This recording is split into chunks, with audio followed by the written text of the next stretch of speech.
사람을 만나는 일이 어느 순간부터 조심스러워졌습니다. 처음부터 나쁜 사람을 만나고 싶었던 것은 아니었습니다. 누군가를 경계하며 살고 싶어서 관계를 계산하게 된 것도 아니었습니다. 그저 몇 번의 경험이 마음을 그렇게 만들었습니다. 처음에는 사소했습니다. 말 한마디, 눈빛 하나, 돌아오지 않은 답장 같은 것들이었습니다. 그때는 넘겼습니다. 사람이 그럴 수도 있다고, 내가 예민한 거라고 스스로를 다독였습니다. 하지만 비슷한 장면이 조금씩 쌓였습니다. 기대했던 말이 돌아오지 않고 믿었던 마음이 가벼워 보이고 나만 애쓰고 있다는 느낌이 서서히 자리를 잡았습니다. 그 순간부터 사람을 보는 눈을 갖고 싶어졌습니다. 이 사람은 믿어도 되는지, 이 사람은 언젠가 나를 아프게 하지는 않을지. 그래서 우리는 묻기 시작합니다. 어떤 사람이 위험한 사람인지, 어떤 행동을 보이면 미리 거리를 두어야 하는지. 그 질문은 스스로를 지키기 위한 것이었지만 마음은 점점 더 긴장 속으로 들어갔습니다. 사람을 만날 때마다 시험을 보듯 살피고 작은 말에도 의미를 붙이고 행동 하나에 마음이 흔들립니다. 조심은 늘어났는데 평온은 줄어들었습니다. 불교에서는 이 지점을 오래 바라봅니다.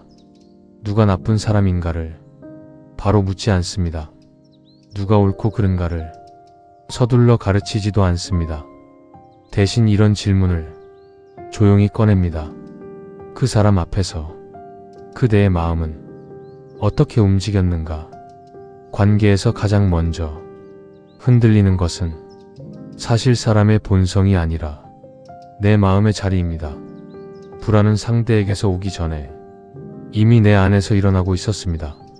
상대의 행동이 문제가 되기 전에 내 마음이 먼저 조급해졌습니다. 인정받고 싶고 버려지기 싫고 외면당하지 않으려는 마음이 조용히 고개를 들었습니다. 그 마음이 관계를 붙잡습니다. 그 마음이 신호를 외면하게 만듭니다. 그리고 나중에야 말하게 됩니다. 그 사람의 본성이 나빴다고. 하지만 불교의 시선은 조금 다릅니다. 사람의 본성은 쉽게 단정되지 않습니다. 그보다 분명한 것은 관계 속에서 드러난 내 마음의 반응입니다. 어떤 사람 앞에서 나는 작아졌는지, 어떤 사람 앞에서 말을 삼켰는지, 어떤 사람 앞에서 나답지 않게 조심스러워졌는지. 그 흔들림이 이미 답에 가깝습니다. 부처님께서는 이렇게 말씀하셨습니다. 마음이 괴로울 때 그 원인을 밖에서 찾지 말라. 관계의 고통도 마찬가지입니다. 누군가를 악한 사람으로 규정하기 전에 그 관계가 내 마음을 어떻게 만들었는지를 먼저 보아야 합니다. 늘 불안해졌다면, 늘 눈치를 보게 되었다면, 늘 애쓰는 쪽이 나였다고 느껴지셨다면 그 관계는 이미 내 마음을 소모시키고 있었을 수 있습니다. 불교는 사람을 가르지 않습니다. 좋은 사람, 나쁜 사람으로 세상을 나누지 않습니다. 대신 이렇게 묻습니다. 이 인연이 그대의 마음을 고요하게 하는지, 아니면 점점 조여오고 있는지. 이 질문은 상대를 심판하기 위한 것이 아닙니다. 스스로를 지키기 위한 가장 조용한 질문입니다. 사람을 조심하라는 말이 많아질수록 우리는 타인을 더 세밀하게 보려 합니다. 그러나 정작 필요한 것은 내 마음을 더 분명히 보는 일입니다. 어디서 흔들렸는지, 무엇을 기대했는지, 어떤 두려움이 나를 붙잡고 있었는지. 그것을 보지 못하면 사람을 바꾸어도 관계는 반복됩니다. 불교에서 말하는 지혜는 남을 꿰뚫어 보는 능력이 아닙니다. 내 마음이 어디에 서 있는지를 아는 힘입니다. 오늘 이야기는 사람을 가려내는 이야기가 아닙니다. 관계 속에서 내 마음이 어디에 놓여 있었는지를 조용히 돌아보는 이야기의 시작입니다. 아직 판단하지 않으셔도 됩니다. 아직 결론을 내리지 않으셔도 됩니다. 다만 한 가지만 마음에 남겨두셔도 충분합니다. 사람이 나를 불편하게 한 것이 아니라 그 관계 안에서 내 마음이 편안하지 않았다는 사실. 그 알아차림 하나가 관계를 대하는 시선을 바꾸기 시작합니다. 사람을 만날 때 우리는 자주 상대를 일그려 듭니다. 말의 끝을 더듬고 눈빛의 방향을 재며 그 사람이 무엇을 숨겼는지 알아내려 합니다. 좋아 보이면 안심하고 낯설면 경계합니다. 그런데 그 과정이 길어질수록 마음은 조용히 마모됩니다. 누군가의 말이 마음에 닿는 순간 무언가가 살짝 움츠러들었다면 그 움츠러들면 이미 신호일 수 있습니다. 설명을 붙이기 전에 신호입니다. 그때 우리는 종종 서둘러 덮습니다. 내가 예민한가 보다, 오해일 거다, 괜히 관계를 망치지 말자고 말하며 내 마음의 감각을 뒤로 미룹니다. 하지만 미뤄둔 감각은 사라지지 않습니다. 잠깐 잠잠해질 뿐 다음 장면에서 더 빠르게 깨어납니다. 같은 말에도 더 날카롭게 반응하고 같은 침묵에도 더 깊이 흔들립니다. 마음이 먼저 경직되면 관계는 그 뒤를 따라 경직됩니다. 불교의 시선은 누가 옳은가를 급히 세우지 않습니다. 누가 나쁜가를 빨리 정리하지도 않습니다. 그 대신 마음이 어디에 서 있는지 그 자리를 조용히 살핍니다. 상대의 속을 파헤치는 것보다 내 마음이 어떤 방향으로 움직이는지 그 흐름을 놓치지 않는 것이 먼저입니다. 부처님께서는 이렇게 남기셨다고 전해집니다. 마음이 앞서 달리면 길을 잃는다. 사람을 앞질러 이해하려는 마음, 결론을 먼저 내리려는 마음은 대개 불안을 데리고 달립니다. 그 불안은 관계를 지켜주지 못하고 오히려 관계를 더 조이게 만듭니다. 마음이 흔들리는 순간에는 대개 두 가지가 함께합니다. 기대와 두려움입니다. 기대는 마음을 앞으로 끌고 가고 두려움은 마음을 뒤로 잡아당깁니다. 둘이 동시에 걸리면 그 사람 앞에서 나는 어딘가 부자연스러워집니다. 말을 고르고 표정을 숨기고 괜찮은 척을 하며 내 진짜 감각을 바닥에 눌러둡니다. 그런 억눌림은 아주 작은 행동으로 드러납니다. 연락을 기다리며 손이 자꾸 휴대전화로 가고 대화가 끝나자마자 내가 한 말을 되새기고 그 사람의 반응을 머릿속에서 되감습니다. 아무 일도 일어나지 않았는데 이미 마음은 지쳐 있습니다. 관계의 고통은 대개 사건보다 먼저 이 피로의 형태로 찾아옵니다. 이럴 때 필요한 것은 상대를 더 정확히 읽는 능력이 아닙니다. 내 마음을 더 정직하게 보는 힘입니다. 그 힘은 거창한 분석이 아니라 짧은 멈춤에서 시작됩니다. 숨을 한번 길게 들이마시고 그 사람을 떠올릴 때 가슴이 어떤 모양이 되는지 가만히 봅니다. 넓어지는지 조여오는지 편해지는지 굳어지는지. 불교에서는 느낌이 일어나는 순간을 아주 중요하게 봅니다. 그때를 놓치지 말라고 합니다. 부처님 말씀 가운데 이런 가르침이 전해집니다. 느낌이 일어나는 것을 보되 그 위에 머물지 말라. 느낌을 없애라는 말이 아니라 그 느낌 위에 판단과 상상을 덧붙이지 말라는 뜻입니다. 사람의 마음은 때로 말보다 몸에 먼저 나타납니다. 몸은 예의를 모릅니다. 그래서 더 정확합니다. 억지로 웃어도 목은 마르고 억지로 이해해도 어깨는 단단해집니다. 내 몸이 내 마음의 진실을 알고 있는데 나는 자꾸 그 진실을 좋은 관계라는 이름으로 덮어둡니다. 부처님께서는 말씀하셨습니다. 자기 마음을 속이는 자는 세상을 바로 보지 못한다. 마음을 속이는 일은 대개 선의의 얼굴을 하고 나타납니다. 참는 것이 옳다고 말하고 이해하는 것이 성숙하다고 말합니다. 그러나 그 참음이 나를 지우는 방식이라면 그것은 수행이라기보다 소진에 가깝습니다. 관계를 어렵게 만드는 것은 대개 사람의 성격만이 아닙니다. 내가 그 관계에서 어떤 자리에 서 있었는지도 큽니다. 늘 맞춰주는 사람, 늘 참는 사람, 늘 설명하는 사람, 늘 사과하는 사람. 그 자리가 오래 굳어지면 상대가 특별히 나쁘지 않아도 나는 점점 나를 잃게 됩니다. 나를 잃는 관계는 그 자체로 이미 무겁습니다. 무거움은 반드시 폭발로 끝나지 않습니다. 더 흔한 결말은 공허함입니다. 함께 있어도 기쁘지 않고 연락이 와도 마음이 먼저 피곤해집니다. 그때는 관계가 끝난 것이 아니라 내 마음이 이미 한참 전에 경고를 시작했다는 뜻입니다. 그 경고를 듣지 못하면 마음은 더 큰 소리로 말할 수밖에 없습니다. 그 소리가 우라가 되거나 무감각이 되거나 갑작스러운 단절로 이어집니다. 불교에서 말하는 중도는 참기만 하는 길도 아니고 즉시 끊어내는 길도 아닙니다. 밀어내지도 붙잡지도 않는 자리입니다. 부처님께서는 이 지점을 이렇게 표현하셨다고 전해집니다. 중도는 한쪽에 머무르지 않는 것이다. 그 자리에 서게 되면 미움 없이도 거리를 알게 됩니다. 거리는 종종 결심으로 만들어지지 않습니다. 마음의 자리가 정직해질수록 거리는 자연히 생깁니다. 예전처럼 무리하지 않고, 예전처럼 스스로를 설득하지 않고, 예전처럼 내 감각을 버리지 않습니다. 그러면 관계는 필요한 만큼만 남습니다. 붙잡지 않아도 남을 인연은 남고, 애써도 남지 않을 인연은 조용히 흩어집니다.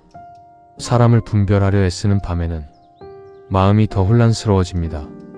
그 혼란은 결국 나를 지키기 위한 노력처럼 보이지만 실은 나를 더 지치게 합니다. 반대로 마음을 제자리로 돌려놓는 순간 관계는 설명 없이 정돈되기 시작합니다. 그 사람을 미워하지 않아도 내 마음은 더 이상 그 자리에서 작아지지 않습니다. 내가 편안해지는 방향이 있습니다. 그 방향은 대개 소란이 아니라 고요입니다. 고요는 차갑지 않습니다. 고요는 단단합니다. 단단함은 누군가를 이기려는 힘이 아니라 내 마음을 잃지 않으려는 힘입니다. 사람을 알아보는 일은 결국 마음을 알아보는 일로 돌아옵니다. 그 사람의 본성을 판정하는 대신 그 사람 앞에서 내 마음이 어떤 모양으로 살아나는지를 살핍니다. 부처님께서는 이런 말씀을 남기셨습니다. 마음이 편안한 곳이 곧 그대의 길이다. 그 한 문장이 남아 관계는 더 이상 나를 흔들어 세우지 못합니다. 관계가 아팠던 기억을 떠올릴 때 우리는 자주 한 사람의 얼굴을 먼저 떠올립니다. 그 사람이 했던 말, 그 사람이 보였던 태도, 그때 내가 느꼈던 배신이나 서운함입니다. 그래서 마음속에서는 자연스럽게 결론이 내려집니다. 그 사람의 본성이 문제였다고, 그 사람이 몹쓸 사람이었다고 말입니다. 하지만 시간이 조금 흐른 뒤 조용히 돌아보면 그 관계를 끝까지 붙잡고 있던 것은 늘 나였던 경우가 많습니다. 상처를 주는 말이 반복되었는데도 괜찮다고 넘겼고 존중받지 못한다고 느끼면서도 내가 이해하면 될 일이라고 여겼습니다. 그 사람의 행동을 고치려 하거나 내 마음을 더 넓히려 애썼습니다. 불교에서는 이 지점을 아주 조심스럽게 바라봅니다. 상대의 잘못을 따지기 전에 왜 그 자리에 계속 머물렀는지를 묻습니다. 사람은 아프다는 걸 알면서도 쉽게 떠나지 못합니다. 그 이유는 대부분 악의가 아니라 집착입니다. 기대에 대한 집착, 관계에 대한 집착, 버려지지 않으려는 마음에 대한 집착입니다. 부처님의 가르침 가운데 이런 말이 전해집니다. 집착은 고통을 낳는다. 이 말은 무언가를 아끼지 말라는 뜻이 아닙니다. 사랑하지 말라는 말도 아닙니다. 다만 붙잡는 방식이 나를 해치고 있는지를 살펴보라는 뜻입니다. 관계에서의 집착은 대개 이런 모습으로 나타납니다. 이만하면 달라지겠지. 이번엔 다를 거야. 내가 조금만 더 참으면 괜찮아질 거야. 그 생각은 희망처럼 보이지만 실은 두려움에 더 가깝습니다. 이 관계를 놓으면 내가 빈 사람이 될 것 같고 혼자가 될 것 같고 내 선택이 틀렸다는 것을 인정해야 할 것 같기 때문입니다. 그래서 마음은 상대가 아니라 나 자신에게 더 많은 요구를 합니다. 조금 더 이해하라고, 조금 더 견디라고, 조금 더 나를 낮추라고 말입니다. 불교에서는 이런 상태를 자비와 혼동하지 말라고 말합니다. 자비는 나를 소모시키는 방향으로 흐르지 않습니다. 부처님께서 남긴 말씀 가운데 이런 가르침이 있습니다. 자신을 해치면서 남을 이롭게 할 수는 없다. 이 문장은 관계 앞에서 오래 머물게 합니다. 나는 지금 이 관계 안에서 나를 해치고 있지는 않은지 조용히 돌아보게 합니다. 상대가 변하지 않는다는 사실을 알면서도 기대를 놓지 못하셨다면, 이미 여러 번 같은 상처를 겪었는데도 마음을 접지 못하셨다면 그 고통은 상대의 성격만으로 설명되지는 않습니다. 거기에는 놓지 못하는 내 마음이 있습니다. 불교에서는 모든 인연이 영원하지 않다고 말합니다. 이것은 차갑게 돌아서라는 말이 아니라 붙잡지 말라는 말에 가깝습니다. 함께할 인연은 함께할 만큼만 머물고 떠날 인연은 잡지 않아도 떠납니다. 그 흐름을 거스르려 할 때 사람은 자기 자신과 싸우게 됩니다. 상처를 준 사람을 미워하지 않으셔도 됩니다. 그 사람을 이해하려 억지로 애쓰지 않으셔도 됩니다. 다만 그 관계 안에서 내 마음이 어떻게 망가졌는지는 외면하지 말아야 합니다. 부처님의 가르침은 항상 이 지점에서 고요하게 멈춥니다. 알아차림이 없으면 같은 괴로움이 되풀이된다. 관계도 그렇습니다. 사람만 바꾸고 마음의 자리를 바꾸지 않으면 비슷한 고통은 형태만 바꿔 다시 찾아옵니다. 그래서 중요한 것은 누가 잘못했는지를 정리하는 일이 아닙니다. 왜 그 관계가 나를 그렇게까지 붙잡고 있었는지를 정직하게 보는 일입니다. 기대였는지, 두려움이었는지, 외로움이었는지, 혹은 나 스스로를 증명하고 싶었던 마음이었는지 그 이유를 비난하지 않고 있는 그대로 바라볼 수 있을 때 마음은 조금 느슨해집니다. 집착은 힘으로 끊어지지 않습니다. 이해로 풀립니다. 아, 내가 이것을 놓지 못하고 있었구나 하고 알아차리는 순간 마음은 이미 한 발 물러나 있습니다. 그 물러남은 패배가 아닙니다. 포기도 아닙니다. 내 마음을 원래 자리로 돌려놓는 일입니다. 이 이야기의 끝에서 하나만 남겨도 충분합니다. 상처를 준 사람보다 그 관계를 놓지 못했던 내 마음을 조금 더 정직하게 바라보는 것. 그 시선이 생길 때 관계는 더 이상 나를 묶어두지 못합니다. 관계를 정리한다는 말을 떠올리면 마음 한편이 먼저 무거워집니다. 차갑게 돌아서는 모습이 겹쳐지고 누군가를 밀어내는 장면이 떠오릅니다. 그래서 우리는 거리라는 말을 쉽게 꺼내지 못합니다. 혹시 내가 너무 냉정한 건 아닐지, 혹시 내가 먼저 등을 돌리는 건 아닐지, 그 걱정 속에서 마음은 다시 한번 자기 자신을 뒤로 미룹니다. 그러나 불교에서 말하는 거리는 단절과는 다릅니다. 끊어냄도 아니고 쫓아냄도 아닙니다. 그보다 먼저 자리를 바로 두는 일에 가깝습니다. 마음의 자리가 흐트러진 채 사람 곁에 머무르면 아무리 가까이 있어도 그 인연은 이미 어긋나 있습니다. 반대로 마음의 자리가 고다지면 멀리 있더라도 불필요한 미움은 남지 않습니다. 불교에서는 경계를 세운다는 말을 방어로 이해하지 않습니다. 경계는 벽이 아니라 기준입니다. 누군가를 막아내기 위한 것이 아니라 내 마음이 무너지지 않을 선을 아는 일입니다. 이 선을 모르면 사람은 쉽게 자신을 넘겨줍니다. 말 한마디에 흔들리고 기분 하나에 책임을 지고 관계의 균형을 혼자서 떠안습니다. 그렇게 쌓인 무게는 어느 날 갑자기 관계를 무너뜨립니다. 부처님의 가르침에는 이런 말이 전해집니다. 지혜로운 이는 자기 마음의 그릇을 안다.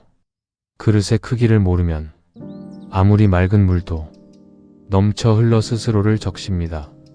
관계에서도 그렇습니다. 내가 감당할 수 있는 말과 감당할 수 없는 말이 있고 내가 품을 수 있는 거리와 품을 수 없는 거리가 있습니다. 그 차이를 인정하는 것이 경계를 세우는 첫걸음입니다. 경계를 세운다는 것은 상대를 평가하는 일이 아닙니다.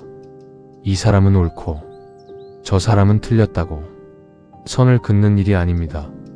오히려 내 마음의 상태를 정직하게 인정하는 일입니다. 지금 이 관계 안에서 나는 숨이 편안한지, 말을 꾸미지 않아도 되는지, 나답지 않게 스스로를 줄이고 있지는 않은지, 이 질문에 자꾸 아니라고 답하게 된다면 그때 필요한 것은 설명이나 설득이 아닙니다. 거리입니다. 그 거리는 분노에서 나오지 않습니다. 실망에서도 나오지 않습니다. 알아차림에서 나옵니다. 아, 이 자리는 내 마음이 오래 머물 곳은 아니구나 하는 깨달음에서 자연스럽게 생겨납니다. 부처님의 말씀 가운데 이런 구절이 있습니다. 자기 자신을 지키는 자는 남을 해치지 않는다. 경계는 누군가를 상처 주기 위한 도구가 아니라 상처를 만들지 않기 위한 선택입니다. 그래서 올바른 거리는 늘 조용합니다. 선언하지 않고 과시하지 않습니다. 상대를 몰아붙이지도 않습니다. 그저 내 마음을 무너뜨리는 자리에서 한 발 물러섭니다. 이 물러섬은 패배가 아닙니다. 관계를 포기한 것도 아닙니다. 내 마음의 존엄을 다시 제자리에 놓는 일입니다. 존엄은 크게 주장할 때 생기지 않습니다. 참고 견딜 때도 생기지 않습니다. 무너지지 않겠다고 조용히 결정할 때 비로소 생깁니다. 사람들은 종종 모든 관계를 끝까지 품어야 성숙하다고 생각합니다. 그러나 불교의 시선에서 성숙은 모든 것을 품는 능력이 아니라 품을 수 없는 것을 알아보는 지혜입니다. 부처님께서는 중도를 이야기하셨습니다. 한쪽으로 치우치지 않는 길, 붙잡음과 밀어냄, 그 사이의 길입니다. 그 길 위에 서면 관계는 극단으로 흐르지 않습니다. 억지로 끌어안지 않고 차갑게 끊어내지도 않습니다. 필요한 만큼만 머물고 필요 없는 무게는 조용히 내려놓습니다. 경계를 세운 뒤에도 미움이 남는다면 아직 자리가 완전히 정리되지 않은 것입니다. 경계가 제대로 서면 마음은 오히려 가벼워집니다. 상대를 생각해도 가슴이 조이지 않고 과거를 떠올려도 자책이 덜해집니다. 그때 비로소 거리는 상처가 아니라 회복의 형태를 띱니다. 여기서 말하는 경계는 관계를 끊는 기술이 아닙니다. 나를 지키는 태도입니다. 그리고 그 태도는 언제나 고요합니다. 소란 없이 내 마음을 제자리로 돌려놓는 일. 그 자리에 서 있을 때 관계는 더 이상 나를 무너뜨리지 못합니다. 사람을 놓는다는 말을 들으면 많은 이들이 자비와 멀어진다고 느낍니다. 끝까지 품지 못한 마음이 어딘가 모자란 것처럼 여겨지고 내가 너무 이기적인 건 아닐까 스스로를 의심하게 됩니다. 그래서 우리는 자비를 오해한 채 살아갑니다. 자비란 늘 참아주는 것이라 생각하고 상처를 감싸 안는 일이라 믿습니다. 나를 아프게 한 말조차 이해라는 이름으로 삼키며 그것이 곧 마음이 넓은 삶이라고 여깁니다. 그러나 불교에서 말하는 자비는 그렇게 나를 소모시키는 방향으로 흐르지 않습니다. 자비는 희생이 아니라 깨어있음에 가깝습니다. 부처님의 가르침 가운데 이런 말이 전해집니다. 자비는 지혜를 떠나 있지 않다. 이는 따뜻함과 분별이 함께 있어야 함을 말합니다. 지혜 없는 자비는 쉽게 나를 잃게 만듭니다. 관계 속에서 우리는 종종 이런 착각에 빠집니다.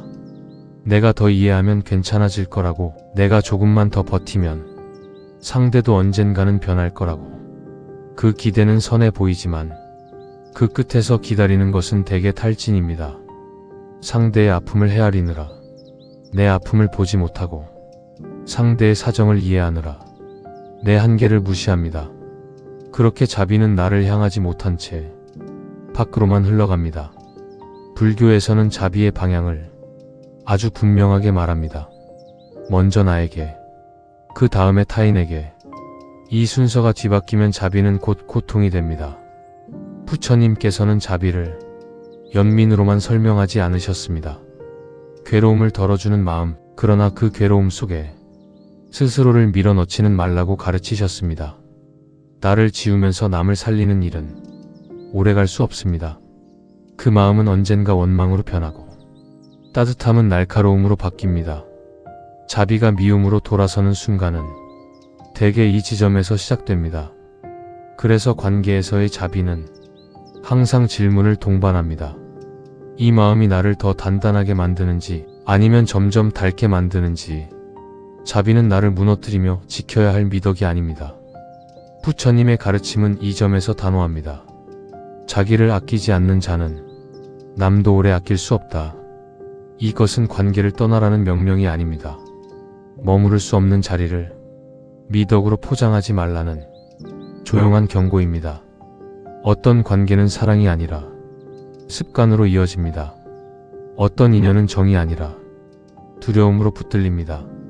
그 차이를 알아차리는 순간 자비는 비로소 눈을 뜹니다. 자비는 모든 것을 허용하는 마음이 아닙니다.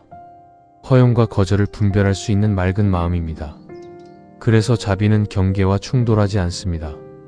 오히려 경계 위에서 가장 온전해집니다. 상대를 미워하지 않으면서 거리를 둘 수 있고 과거를 부정하지 않으면서 지금을 정리할 수 있습니다. 그때의 거리는 차갑지 않습니다. 말이 없어도 마음은 잔잔합니다. 부처님께서 자주 비유하신 것처럼 등불은 자기 몸을 태워 주변을 밝힙니다. 그러나 기름이 완전히 마르면 불은 꺼집니다. 자비도 마찬가지입니다. 나를 다 태워버리면 아무도 밝히지 못합니다. 그래서 불교의 자비는 언제나 절제되어 있습니다. 넘치지 않고 모자라지도 않습니다. 그 균형을 잃지 않는 것이 중도의 자비입니다. 관계에서 내 마음이 계속 줄어들고 있다면 그것은 자비가 아니라 방치에 가깝습니다. 방치는 선해 보일 수 있지만 결코 치유는 아닙니다. 자비는 상대에게 모든 것을 내주는 것이 아니라 나에게서 더 이상 빼앗기지 않도록 멈추는 일입니다. 그 멈춤이 생길 때 마음은 다시 숨을 쉬기 시작합니다. 자비는 나를 버리는 이름이 아니라 나를 지키는 방식입니다. 그 사실을 받아들이는 순간 관계는 조금 다른 얼굴을 드러냅니다. 붙잡아야 할 인연과 놓아야 할 인연이 자연스럽게 구분됩니다. 그리고 그 구분에는 죄책감도 변명도 필요 없습니다. 자비는 항상 조용히 제자리를 찾습니다. 어느 순간부터 사람을 정리했다는 말 대신 마음이 정리되었다는 말이 더 정확해집니다. 누군가를 밀어낸 기억보다 스스로를 붙잡아 온 시간이 더 또렷이 남습니다. 왜 그토록 애썼는지, 왜 그 자리에 오래 머물렀는지 이제는 조용히 알 것 같습니다. 관계가 끝났다고 느끼는 날에도 실은 관계가 아니라 집착이 끝난 경우가 많습니다. 상대가 사라진 것이 아니라 내 마음이 더 이상 그 자리를 붙들지 않을 뿐입니다. 불교에서는 이 변화를 상실로 보지 않습니다. 오히려 회복에 가깝다고 말합니다. 잃어버린 사람보다 되찾은 마음이 있기 때문입니다. 부처님의 가르침에는 이런 뜻이 담긴 말이 전해집니다. 놓음은 비워짐이 아니라 자리를 되찾는 일이다. 이 말은 관계를 떠나보낸 뒤에도 마음이 텅 비지 않는 이유를 설명해 줍니다. 마음이 제자리를 찾으면 이상하리만큼 사람에 대한 원망이 줄어듭니다. 누가 잘못했는지를 계속 따지고 싶지 않아집니다. 그 사람도 그럴 수 있었겠구나. 나도 그만큼밖에 버티지 못했겠구나. 그 정도의 이해만 남습니다.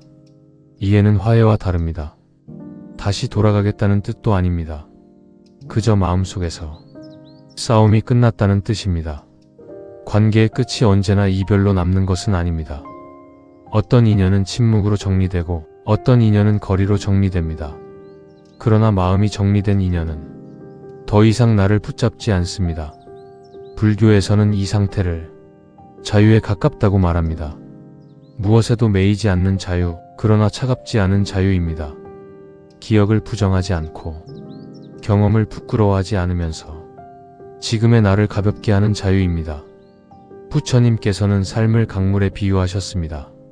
흐르는 물은 붙잡을 수 없고 붙잡을 필요도 없습니다. 잡으려 할수록 손만 젖습니다. 관계도 그렇습니다. 흘러가야 할 것은 흘러가게 두는 것이 가장 덜 다치는 길입니다. 이제 사람을 만날 때 예전처럼 조급하지 않습니다. 이 사람은 어떤 사람인지 빨리 알아내려 하지 않습니다. 대신 내 마음이 어떤 상태로 머무는지를 먼저 살핍니다. 마음이 편안하면 그 인연은 오래 가고 마음이 계속 줄어들면 그 인연은 자연히 멀어집니다. 그 흐름을 억지로 바꾸려 하지 않습니다. 이 변화는 갑작스럽지 않습니다. 어느 날 문득 깨닫는 순간도 없습니다. 다만 덜 애쓰게 되고 덜 설명하게 되고 덜 스스로를 설득하게 됩니다. 그만큼 마음이 제자리를 되찾았다는 뜻입니다. 부처님의 가르침은 언제나 마지막에 이렇게 남습니다. 그대가 편안하면 이미 길 위에 있다. 누군가와 함께 있어서가 아니라, 누군가를 떠나보내서가 아니라, 내 마음이 나를 떠나지 않았을 때 비로소 편안해집니다. 이제는 압니다. 사람을 가려낸 것이 아니라 마음을 바로 세운 것이었다는 것을, 관계를 정리한 것이 아니라 집착을 내려놓았다는 것을. 그 자리에 서 있으면 새로운 인연을 서둘러 들이지 않아도 되고, 과거의 인연을 계속 곱씹지 않아도 됩니다. 마음은 지금 이 자리에서 충분히 숨쉬고 있습니다. 침묵이 더 이상 공허하지 않고 혼자 있음이 외로움으로만 남지 않습니다. 이 고요 속에서 사람은 자기 자신과 다시 만납니다. 이야기는 여기서 끝나지만 마음의 흐름은 계속됩니다. 붙잡지 않고 밀어내지 않으며 그저 지금의 마음을 정직하게 살아가는 일입니다. 그 길 위에서 관계는 더 이상 짐이 되지 않습니다. 그저 스쳐가는 인연으로, 또 머무는 인연으로 자연스럽게 자리를 잡습니다.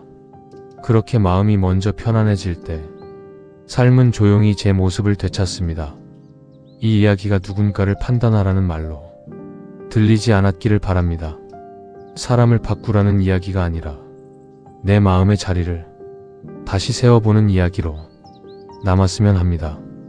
관계가 힘들 때마다 누가 옳은지를 따지느라 마음이 더 지쳐 있었다면 이 이야기가 잠시 숨을 고르는 자리가 되었기를 바랍니다. 오늘의 이야기가 지금의 마음에 조금이라도 닿았다면 그것으로 충분합니다. 크게 달라지지 않아도 괜찮습니다. 한 번쯤 나를 돌아보는 계기가 되었다면 이미 마음은 한 발 앞으로 나아갔습니다. 이런 이야기들이 삶의 소음 속에서 잠시 멈춰 설 수 있는 자리가 되었으면 합니다. 그래서 이 공간을 조용히 이어가고자 합니다. 이야기가 마음에 남았다면 구독과 좋아요로 함께 해주셔도 좋겠습니다. 그 작은 선택이 이런 이야기들이 계속 이어질 수 있는 힘이 됩니다. 끝까지 귀 기울여 주셔서 고맙습니다. 오늘 이 시간만큼은 마음이 조금 편안해졌기를 바랍니다.